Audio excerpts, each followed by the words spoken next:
The dust swirled in golden spirals across the barren yard as Samuel Thornton dismounted his chestnut mare.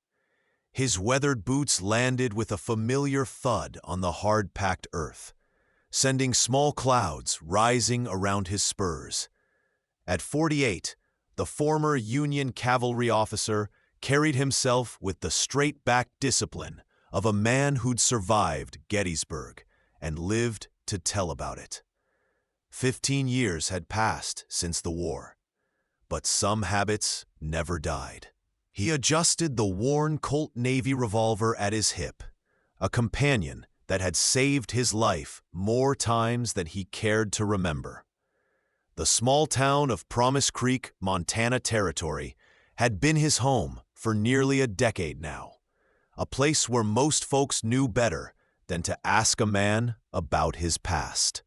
The late afternoon sun cast long shadows across the main street as he tethered his horse outside the marshal's office. I'd like to kindly ask you to subscribe to the channel if you haven't already. I'm curious, what city are you watching from today? Sheriff Abner Collins looked up from his desk, spectacles perched precariously on the end of his nose. "Sam," he acknowledged with a nod. "Got your message. Figured you'd be by." The old lawman pushed a stack of papers aside, revealing a half-empty bottle of whiskey and 2 glasses. Without asking, he poured 2 fingers in each and slid one across the desk. Sam took the offered drink, but didn't sit. Something about the sheriff's expression told him this wasn't a conversation he wanted to have sitting down. "How bad?" Sam asked, his voice carrying the gravelly texture of a man who spoke only when necessary. He'd been working as a ranch foreman at the Rocking M for 8 years now, and in that time, he'd developed a reputation as a fair but firm man who could handle almost any trouble that came his way. Sheriff Collins removed his spectacles and rubbed the bridge of his nose, a gesture Sam recognized as the preamble to bad news. "It's the Harrington place," Collins said finally. "Got a telegram from Silver Creek this morning. Jacob Harrington was shot dead 3 days ago. Bank foreclosure notice came through today." The sheriff took a long pull of his whiskey before continuing. "His widow, Rebecca, and those 2 young boys of theirs are out there alone. Bank's sending men tomorrow to collect." The unspoken question hung in the air between them. Sam had known Jacob, not well, but enough to tip his hat when they passed in town. A decent man who'd struggled with his small ranch after a drought had decimated his herd the previous year. Sam downed his whiskey in one swift motion, the familiar burn sliding down his throat. "What about family?" he asked, already suspecting the answer. Rebecca Harrington was known to be from back east, somewhere. A pretty woman with educated speech who'd followed her husband west with dreams that the frontier hadn't been kind to. The sheriff shook his head. "None close enough to help. Her letter said something about an uncle in Boston, but might as well be on the moon for all the good it'll do her now." The shadows lengthened across the wooden floorboards as Sam contemplated the situation. He'd seen it before. Widows and children left destitute, forced to accept charity or worse. The West was unforgiving to those without protection.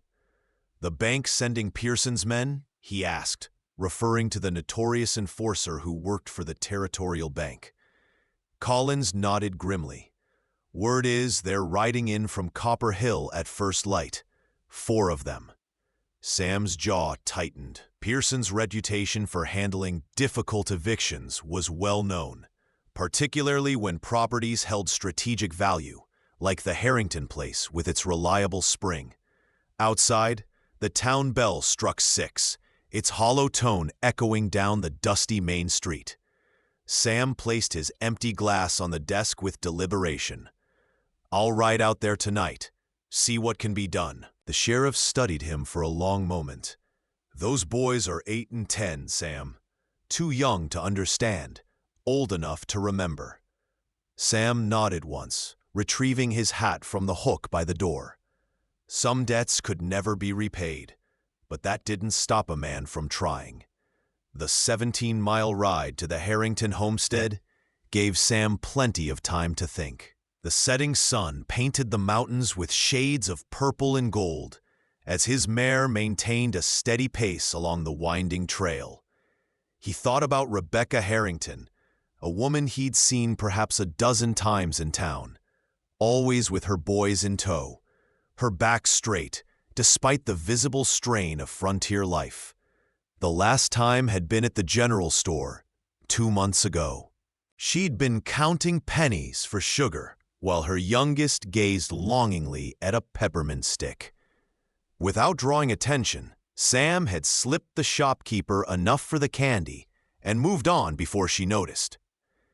Night had fully descended by the time he approached the Harrington place.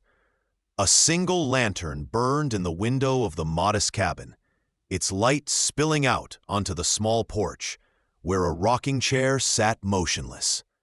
Sam slowed his horse, approaching with deliberate noise. Surprising a widow alone at night was a good way to catch a shotgun blast. He cleared his throat and called out, "Mrs. Harrington, it's Samuel Thornton from the Rocking M." The cabin door cracked open, and in the sliver of light, he could see the unmistakable outline of a shotgun barrel. "Mr. Thornton?" A woman's voice, tense but controlled. "What brings you here at this hour?" Sam remained on his horse, hands visible. "Sheriff Collins told me about Jacob. I've come to help if I can." There was a pause before the door opened wider. Rebecca Harrington stepped onto the porch, shotgun lowered but not set aside. The lamplight revealed a woman in her early 30s, her face bearing the subtle lines of recent grief. Blonde hair pulled back in a simple knot. Despite the circumstances, she carried herself with dignity, her blue calico dress faded but clean. "You'd better come inside," she said finally. "The boys are asleep." Sam dismounted, tethering his horse to the porch rail, before following her into the cabin. The interior was modest, but neat, a testament to her determination to maintain standards despite their circumstances. A small fire burned in the hearth, and a half-mended shirt lay on a chair beside it. She gestured for him to sit at the worn pine table while she placed the shotgun within reach against the wall. "Coffee?" she offered, her voice carrying the faint traces of an Eastern accent. Sam removed his hat, placing it on the table. "That would be welcome, ma'am." As she busied herself at the stove, he noticed her hands, reddened from work, but moving with precision. These were not the hands of a woman defeated, despite everything. "I heard about the foreclosure," he said quietly, "and about Pearson's men coming tomorrow." Her shoulders stiffened briefly before she turned, coffee pot in hand. "Then you know our situation completely," she replied, pouring the steaming liquid into 2 chipped cups. She sat across from him, her posture rigid. Jacob borrowed against the ranch last year after the drought. He was certain this season would be different. Her voice faltered slightly before regaining its composure. He was on his way to Silver Creek to ask for an extension when he was shot. They're calling it a robbery, but he had nothing worth taking except his horse, which came home without him. The implication hung in the air. Bank enforcers were known to handle problems directly when convenient. Sam sipped his coffee, strong and bitter, probably saved for special occasions now. "Mrs. Harrington," he began, choosing his words carefully. "I didn't know your husband well, but he struck me as a decent man. What are your plans?" She met his gaze directly, a flash of defiance in her eyes. "I've written to my uncle in Boston. He's agreed to take us in, but the stage fare—" She glanced toward a closed door, behind which her sons presumably slept. I've sold everything of value except Jacob's pocket watch. I'm keeping that for the boys." Her voice dropped lower. "Pearson's men don't just evict, Mr. Thornton. I've heard stories about what happens to women alone when they come." Sam's weathered face remained impassive, but his knuckles whitened around the coffee cup. The reputation of Pearson's eviction crews wasn't exaggerated. They operated in the shadows of legal authority, taking what they wanted before depositing families in town with whatever they could carry. For a woman like Rebecca Harrington, the danger was explicit. "I understand your concern," he said, his tone measured. "What if I told you there might be another option?" Her gaze sharpened, hope and suspicion mingling in equal measure. The clock on the mantel ticked steadily as Sam outlined his proposal. He would pay the outstanding debt to the bank, a substantial sum, but not beyond his means after years of saving. In exchange, Rebecca and her sons would have a place at the Rocking M until they decided their future. She listened without interruption, her expression revealing nothing until he finished. "And what would you expect in return, Mr. Thornton?" she asked directly. The question held no accusation, only practical assessment from a woman with limited choices. Sam met her gaze evenly. "Your reputation in town is beyond reproach, Mrs. Harrington. I'm offering help as one neighbor to another. Nothing more." He paused, then added with characteristic frankness, "I was married once, long ago. My wife and son died of fever while I was fighting at Antietam. I couldn't help them then. Perhaps I can help your family now." The admission cost him something. Sam rarely spoke of his past, but he understood her need to measure his character. Trust was a scarce commodity for a vulnerable woman. A sound from the adjoining room interrupted them. A small, frightened voice calling, "Mama?" Rebecca rose immediately, disappearing behind the door. Sam heard soft murmurs of reassurance before she returned, a small boy of about 8 clutching her hand. The child regarded Sam with solemn eyes that seemed too old for his young face. "This is my youngest, Thomas," Rebecca explained. "He has nightmares since his father." She trailed off, placing a protective hand on the boy's shoulder. Sam nodded to the child with the same respect he'd show a grown man. "Evening, Thomas," he said. "Your mother and I were just talking." The boy's gaze moved from Sam's face to the gun at his hip, then back again. "Are you here about the bad men?" he asked directly. Sam exchanged a glance with Rebecca, who gave a slight nod. "I'm here to make sure you and your family are safe," Sam answered honestly. Something in his tone must have reassured the boy, who relaxed slightly against his mother. "Papa said a man's job is to protect his family," Thomas stated with childish certainty. "But Papa's gone now." Rebecca gently guided her son back toward the bedroom. "Back to bed now, Thomas. Mr. Thornton and I need to finish our discussion." After settling the boy, she returned to the table, her decision apparently made in those intervening moments. "My sons need protection, Mr. Thornton, and I cannot provide it alone," she said quietly. "If your offer is genuine, we would be grateful for your help." She hesitated before adding, "But I want to be clear. I intend to build a new life for my boys, not become dependent on charity." Sam nodded, respecting both her acceptance and her terms. First light is only a few hours away. If Pearson's men are coming from Copper Hill, we don't have much time. He outlined his plan. They would need to be gone before the bank men arrived. He would ride to town immediately to withdraw the necessary funds and make arrangements with Sheriff Collins, then return before dawn to help them pack what they could take. Rebecca listened intently, asking practical questions about what to prioritize. The conversation shifted from proposal to partnership with remarkable efficiency. As Sam rose to leave, she walked him to the door.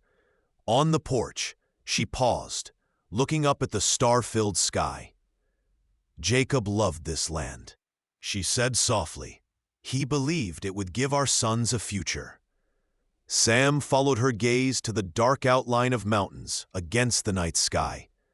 "The land will still be here," he replied. "But right now, your boys need their mother safe." She turned to him then, her composure finally cracking as the enormity of her situation seemed to crash down all at once. "Please, Mr. Thornton," she whispered, her voice breaking, "don't let them take my sons. They're all I have left." The naked vulnerability in her plea struck something deep in Sam's chest, a place he thought had scarred over long ago. In that moment, he made a decision that went beyond practical assistance. "Mrs. Harrington," he said with quiet intensity, "I give you my word. Those boys will call me father before sunrise, and no one will take them from you." Her eyes widened slightly at the implication, but she didn't recoil. Instead, she studied his face as though seeing him clearly for the first time. Sam held her gaze, allowing her to find whatever reassurance she needed in his expression. The road back to Promise Creek seemed shorter. Sam's mind focused on the tasks ahead. The bank would require documentation, witnesses, and the sheriff's verification for what he was proposing. By the time he reached town, a plan had fully formed in his mind. The lights were still burning in the sheriff's house when Sam knocked on his door.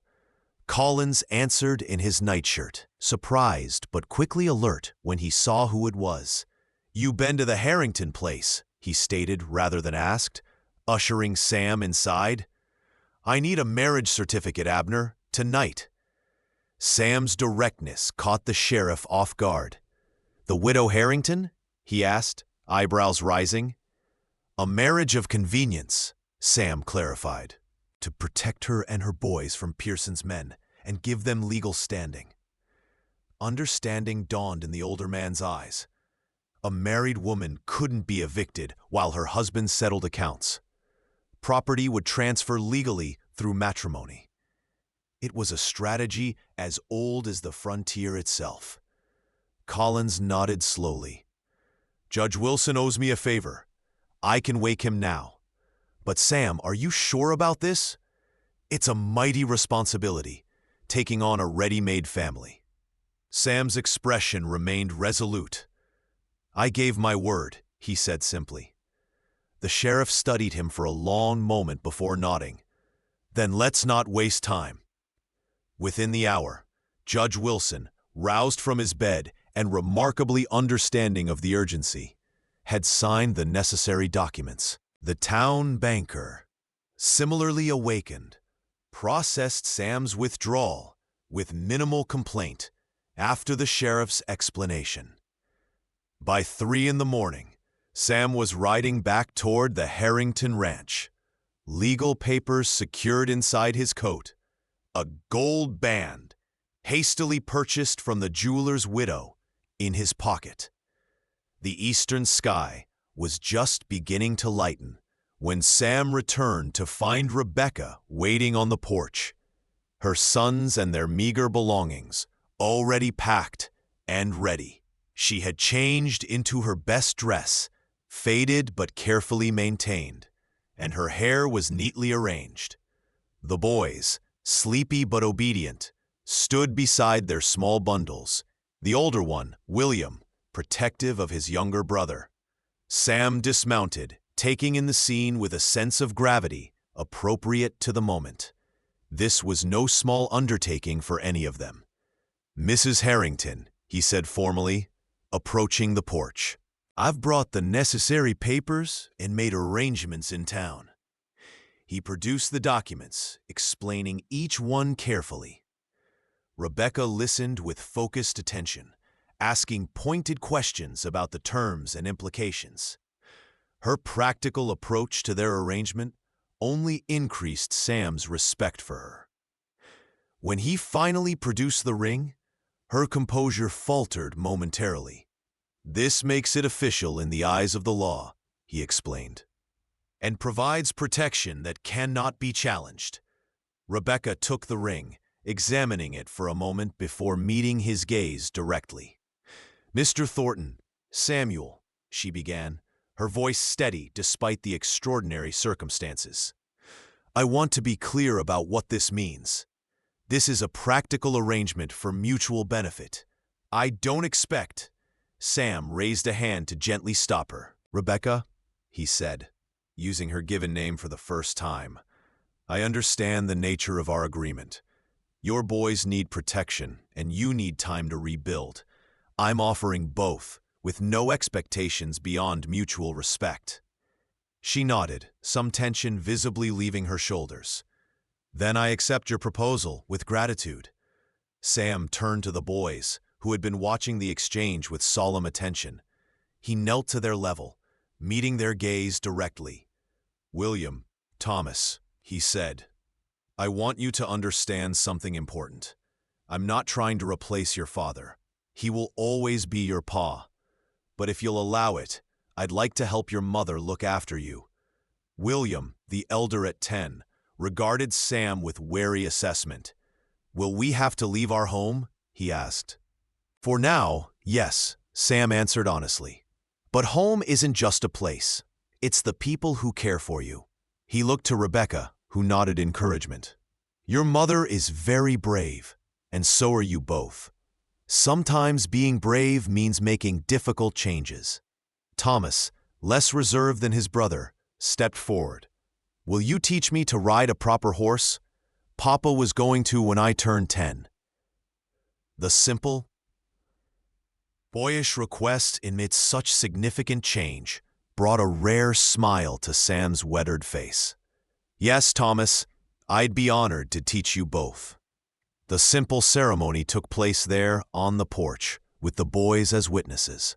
Judge Wilson's signature made it legal. Sheriff Collins' countersignature made it official. And Sam's solemn vow to protect and provide made it binding in ways beyond paper. As Rebecca placed her hand in his, accepting the gold band, the first rays of sunrise broke over the eastern hills, painting the humble cabin in shades of promise. "They'll call me father before sunrise," Sam had vowed, and as William tentatively addressed him as Pa Thornton while helping load their belongings, that promise was fulfilled. Sheriff Collins arrived just as they finished securing the last bundle to the wagon. "Pearson's men were spotted crossing Miller's Creek," he informed them, "less than an hour away."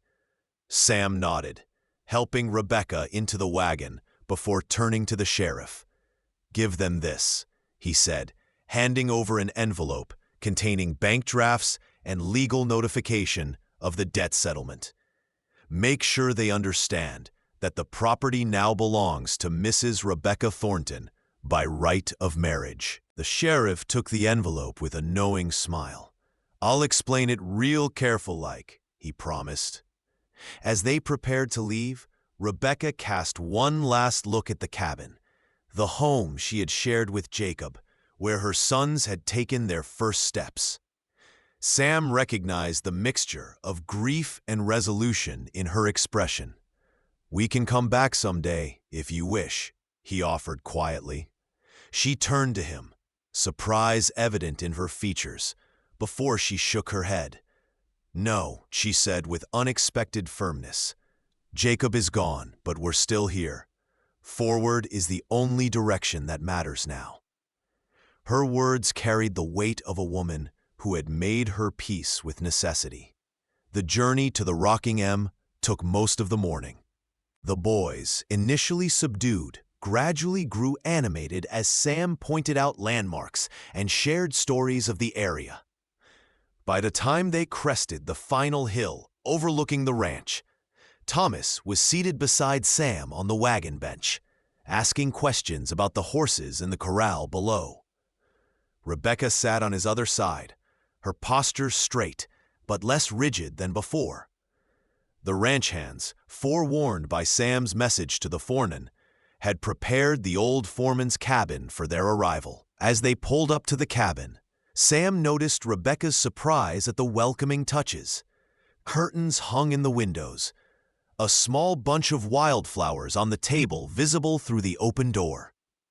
"Mrs. Carson from the cookhouse," he explained. "She has a way of making a place feel ready for folks." Thomas jumped down from the wagon, eager to explore, while William remained protective, helping his mother down with grave courtesy. Sam watched the family, his family now, in the eyes of the law and increasingly in his heart, take in their new surroundings. "It's not what you're used to," he acknowledged to Rebecca, "but it's a place to start." She turned to him, something softening in her expression. "Mr. Thornton, Samuel," she corrected herself, "you've given us safety when we had none. That's more than most would do for strangers." Sam shook his head slightly. "Not strangers anymore," he replied simply. As Thomas called excitedly about discovering a litter of barn kittens, Rebecca's smile, the first genuine one he'd seen, transformed her face. In that moment, Sam recognized that their arrangement, begun in necessity, held the potential for something neither had dared hope for: a second chance. Later that evening, after the boys had been settled into their new room, exhausted from the day's events, Rebecca found Sam on the porch. He stood as she approached, the habits of courtesy ingrained. She joined him at the railing, looking out at the stars emerging in the darkening sky. "Sheriff Collins rode by while you were with the ranch foreman," she said. "Pearson's men left without incident. Apparently they were most disappointed to learn of our marriage." There was a hint of satisfaction in her tone that Sam found himself appreciating. "I suspect they were," he agreed. "Pearson doesn't like losing potential acquisitions." They stood in companionable silence for a moment before Rebecca spoke again. "I want you to know that I intend to contribute to this household," she said firmly. "I won't be idle while you provide for us." Sam nodded, understanding her need for independence within their arrangement. "The ranch can use a good manager for supplies and accounts," he offered, "if that interests you." Her surprised expression suggested she had expected household duties rather than meaningful work. "I kept all of Jacob's books," she said thoughtfully, "and before I came west, I assisted my father in his business correspondence." Sam nodded, unsurprised by her capabilities. "Then it's settled. You'll start whenever you're ready." Another comfortable silence fell between them, broken only by the distant sounds of nightbirds. "Samuel," she said finally, her voice softer, "what you did today, I won't forget it. Neither will my boys." Sam turned to face her, finding unexpected emotion rising in his throat. "Rebecca," he replied, 15 years ago, I couldn't save my family. Today, perhaps, I helped save yours. Whatever comes next, that's enough." In the moonlight, her eyes shimmered with unshed tears, but her voice was steady. "Perhaps," she said carefully, "we might see what comes next. Together." She offered her hand, a simple gesture that somehow carried more significance than their earlier ceremony. Sam took it, his calloused fingers enfolding hers gently. No vows were exchanged this time. No witnesses present but the stars above. Yet both recognized it as a beginning, not the one either had imagined, but perhaps one they both needed. As Promise Creek slumbered in the valley below, the newly formed Thornton family began their first night under one roof. The challenges ahead remained substantial: grief to be processed, trust to be built, a future to be negotiated step by careful step. But in fulfilling his vow that the boys would call him father before sunrise, Samuel Thornton had taken the first step on a path neither he nor Rebecca had anticipated. The West had taught them both harsh lessons about survival and loss. Now, perhaps, it offered a different lesson about second chances, found family, and the courage to begin again. The next morning, as dawn broke over the mountains, Samuel rose early to begin his usual rounds. He found Thomas already awake, sitting on the porch steps and watching. "Morning, son," Sam said, the word feeling both foreign and right on his tongue. Thomas looked up, his young face serious in the early light. "Morning, Pa," he replied, testing the new title carefully. Sam sat beside him on the step, his presence solid and reassuring. Together, they watched the sun rise fully over the land that would shape their future. A future neither had imagined the day before, but one that now stretched before them with unexpected promise.